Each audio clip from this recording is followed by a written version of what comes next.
Continue with our discussion on Bible leaders. And the whole intention is that we will draw lessons for us as leaders today from the people God allowed to appear in the scriptures. There is a reason for every character the Bible gives. And we can draw and learn a lot from every one of the characters that God gave, especially those that had a lot of influence. So we are picking people who had influence in order to learn how they operated and draw lessons out of them. Some of them did bad things, and so we are drawing lessons of what to avoid. Some did good things, so we are drawing lessons of what to copy. But the important thing is to remember that a leader is a person of influence. And you are a leader if there's anybody who admires you, if there's anybody who you are influencing, then you are a leader. Because a leader is not a title, a leader is influence. So whoever you have an influence on, question is what kind of influence? What kind of people do they become when they follow you? Have you ever thought about your life and thought that if you actually live it badly, it's not just going to you to suffer alone. Others who follow you, and some of them don't even tell you they are following you, are going to be involved in that suffering. You know, the character we have chosen for today is a lady called Miriam. And Miriam was a leader, a great leader. And it's good to just look at her life and see the things that we can learn from them. You know, this leader is a portrait of courage. We remember her for courage, but we also remember her for her deep family connections with the top leader Moses. And on the other hand, she is also a portrait of people who gossip and decide to do wrong things. The same person has both of them. So as we talk about Miriam, we are talking about both aspects are going to be seen, and we'll see the impact of either of the two personalities. Let me just remind you that we can remember her as a loving sister, which of course teaches you that if you're going to lead people out there, start by leading in your own family. Those are the people after you have retired from leadership, those are the people you go back to. Miriam was a loving sister, and she was also a caring leader, strong and caring leader, right from the time she was a small girl, but most of the time we remember her as a prophetess, as she sings words that give direction about the future. So we are talking about a prophet. We also talking about her as a leader receiving the punishment of leprosy, because of her sin, she ended up suffering leprosy. And that, of course, is something you hope does not ever happen to any other leader. And there are many lessons we can learn.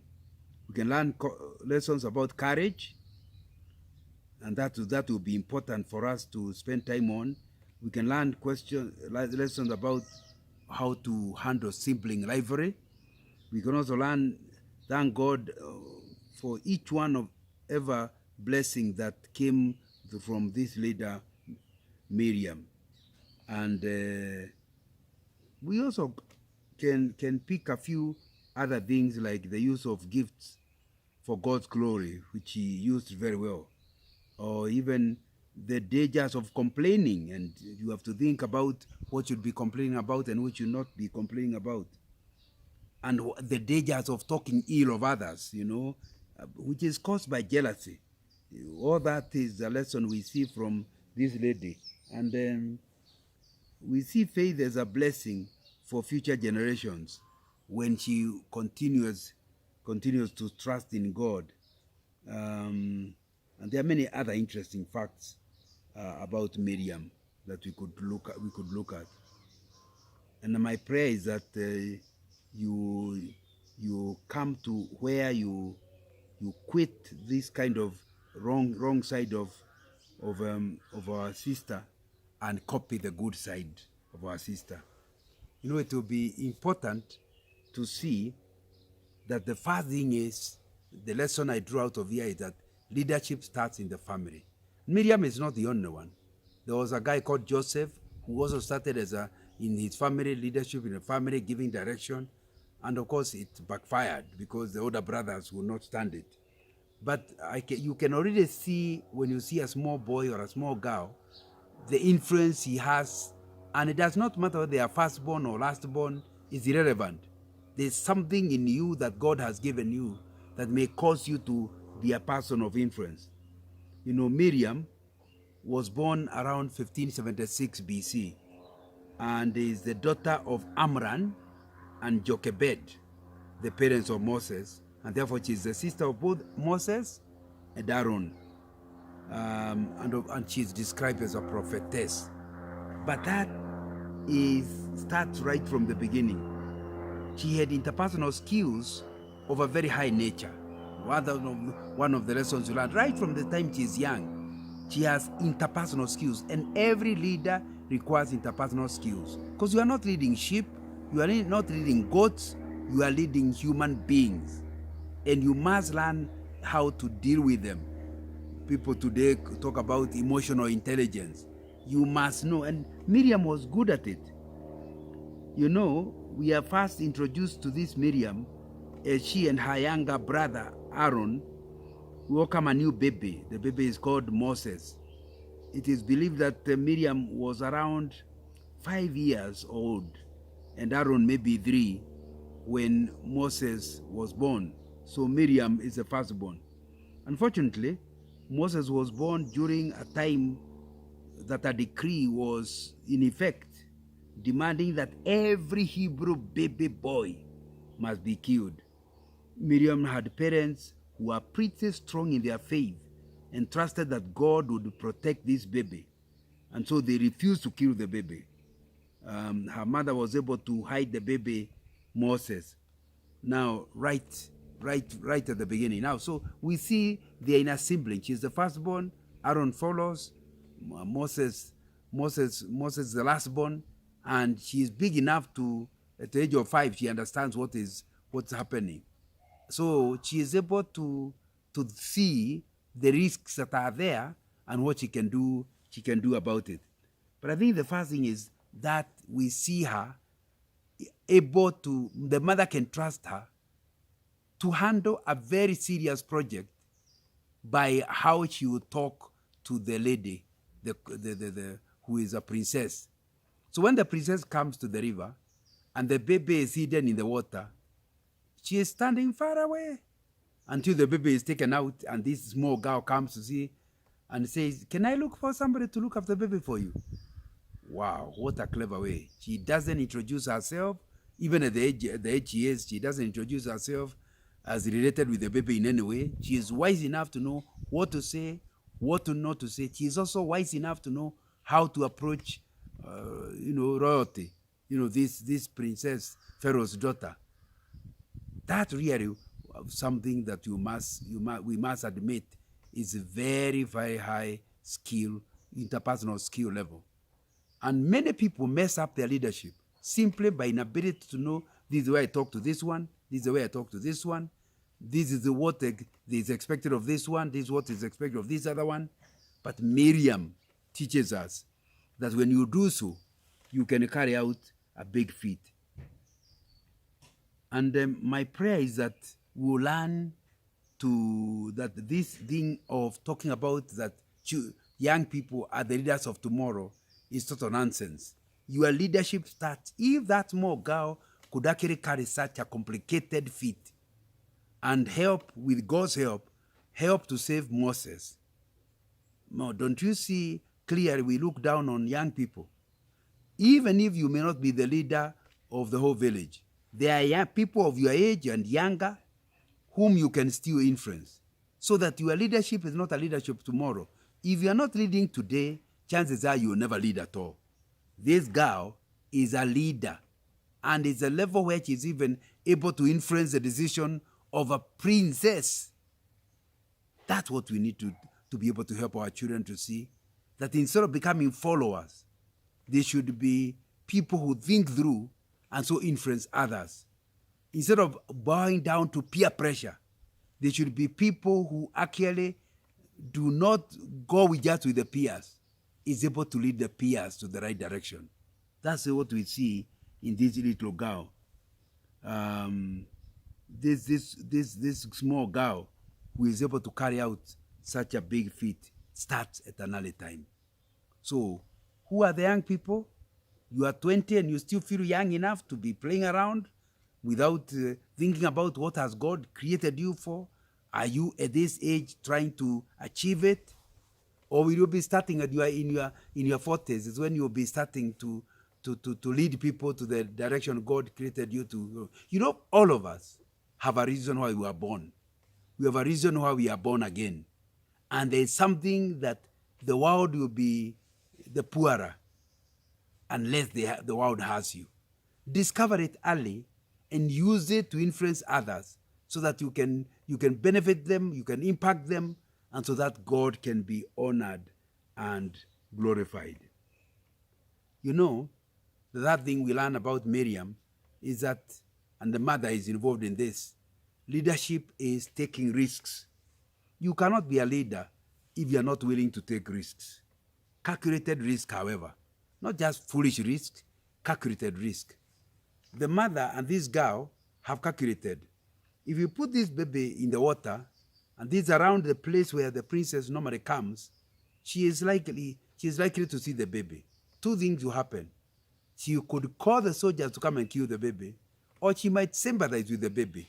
And being a woman, it's very likely she will sympathize with the baby and not want the baby to die. But the other thing we can, I'm sure they were calculating, I'm only thinking, it is not written in the Bible, is they felt like a small girl will not be thought to be suspicious. So instead of the mother being available, it's a girl who will be available. Obviously, it could not backfire, because if the princess wanted to find out whose daughter this one is and who is likely, they could investigate, and this girl would end up in prison or even killed. It's a risk she is taking. But she knew there is a possibility, being a woman, she might actually be somebody who will be listened to by the princess. How many things are you unable to do, and you are unable to help your group to do because you are too afraid of the risks? There is nothing in life without risks. Leaders become leaders because they take the risk. If it backfires, they may end up in trouble themselves. When it works, everybody says, yeah, this is the guy we have to follow.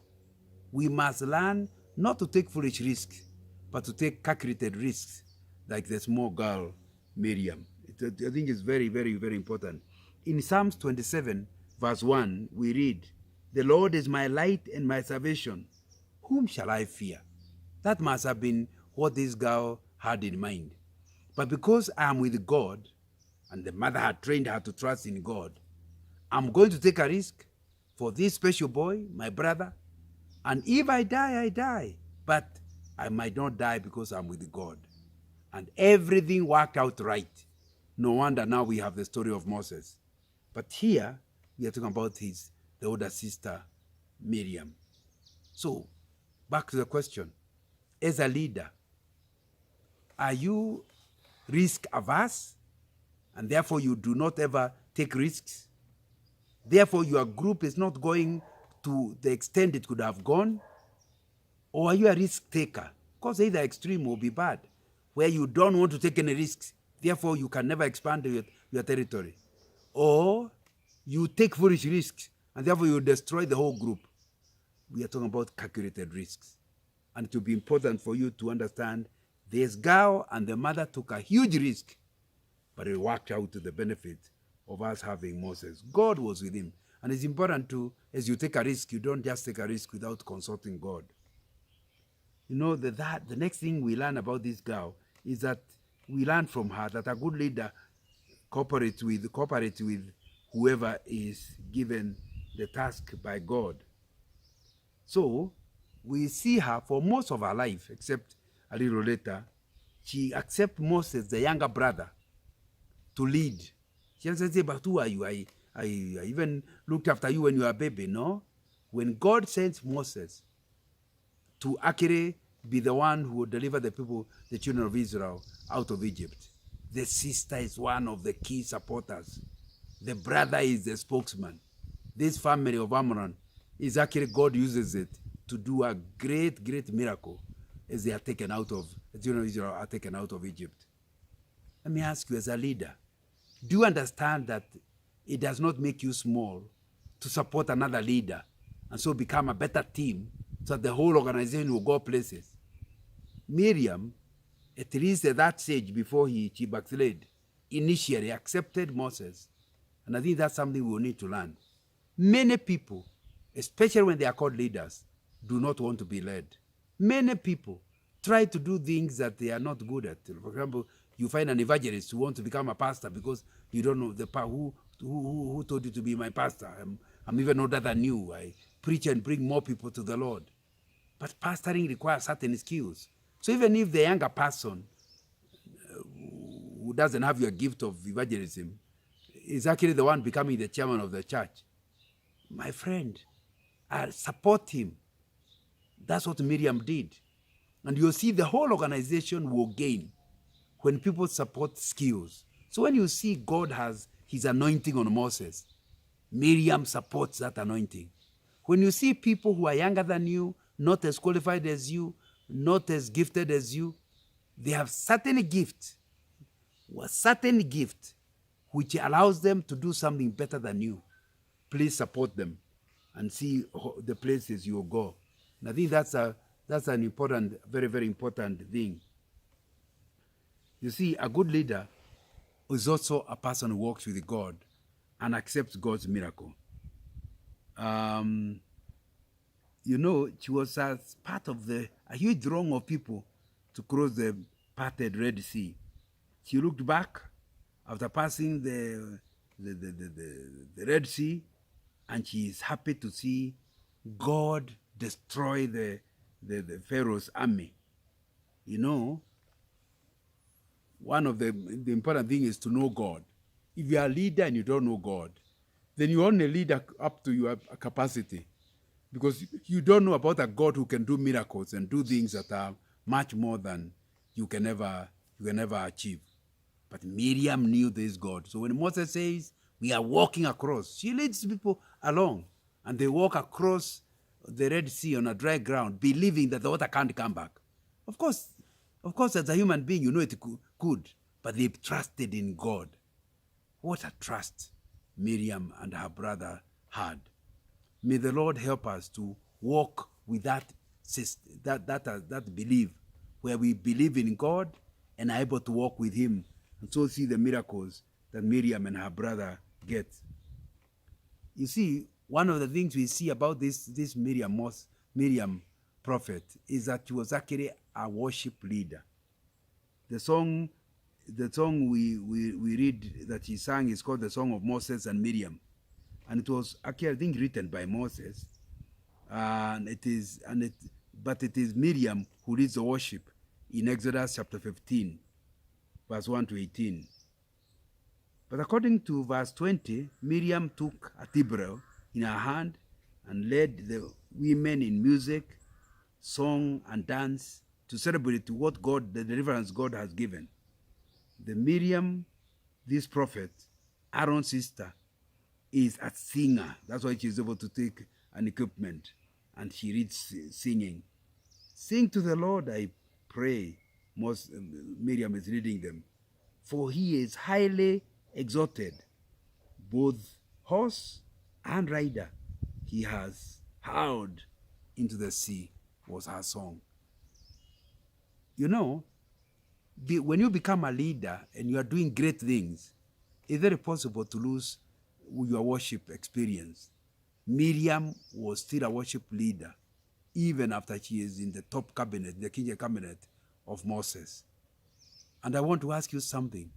Does the fact that you have become a big manager, a big leader, stop you doing ministry in your church? I was very impressed when I heard many years ago that when Carter became the president of America, he still had a Sunday school class to teach in his church. And of course, after he was president, he went back to teaching it. But some people, even a small promotion, they pull out of worship and playing in the role in worship You become a backbencher, so they say, in the things of God, but not Miriam. Miriam is a worship leader. And I hope you understand that a leader can also be a worship leader. And ask yourself, you are leading this big corporate organization. You are leading this political outfit. But the question is, are you involved in worship? Can you lead worship? Do you stand in the role God has given you to disciple people or to evangelize them? I think that will be something that is important. And Miriam is able to do this because she is able to play these supportive roles. She is able to do what Moses is leading them. Moses is composing the song, but the sister is leading the worship. She is playing the timbral. Now, I think it will be very important that we see that idea of somebody is a leader, even in a supportive role. They are playing critical things that's helping the whole organization to go to where God has taken them. But one of the things we read as we study the life of Moses, the life of Miriam, is that she was a teacher. In fact, it is believed that as Moses was teaching the men, the sister was teaching the women to help them to understand what the Torah or the law was. And I think it's important to understand, although she is called prophetess, Exodus 15, because she is helping Moses, especially in leading the women. That's what we have learned. She got the women together and led them in worship. But she is also teaching them the things of God. I think that's one of the things that is very important. You really can't be a leader if you are not a teacher. Because you see, God will show you things. How do the followers accept those things if you don't teach them and explain them clearly? You must be a good communicator to be a good leader. And our friend Moses was a stammerer, but he had a sister and a brother who could help. This Miriam is somebody who can lead the singing. Now, it's important to understand she is involved in helping with communicating what God has said. Ask your question again. Do you just give edicts? Say, this is a project that you're going to do and write and expect people to run. Or are you a teacher? A teacher goes beyond issuing laws. They sit with the people, they ask questions until what is in their mind is now in the mind of the followers. That's what teaching is. And any organization that's going to go places will be an organization that seeks to achieve that. This same girl we are saying ended up in trouble.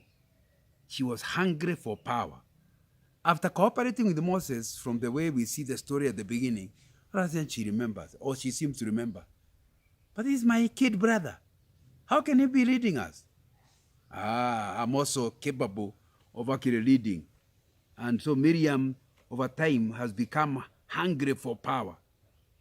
My friend, God has already made you a leader. You should be grateful. Power hungry to get more power is dangerous. Power corrupts, Shakespeare said. And absolute power corrupts absolutely. And I think that's one of the things that Miriam had some power, but now she wants more power. And she even wants to overthrow Moses. She wants Moses. And Moses did not appoint himself. It's God who appointed him. Is that part of your problem? Where you undermine other leaders because you want to be the only person shining. You even sit on people who are your subordinates and don't allow them to think through because you don't want them to shine. But you are their leader. If they shine, you are the one who will get the glory. It's important to understand this power hungry in anybody will destroy him first, but also destroy the group itself. And so one of the big lessons we learn from Miriam is not to do like Miriam. Tame your power hunger. I think that will be important. You need to understand, and maybe she forgot that because of the way God has used her, she's leading worship. You need to understand that when you become power hungry and start doing things that are not right, it will be important to understand very clearly that you are going to get God's punishment. And you see, that's what happened. Leadership position does not insulate you from getting God's punishment when you don't live in a way that is honorable and bring glory to him. You know, when she started to question Moses, number two, to speak against him, God is unhappy with her. Both she and Aaron had come through things to say, had some things to say. One of them is about the Cushite wife.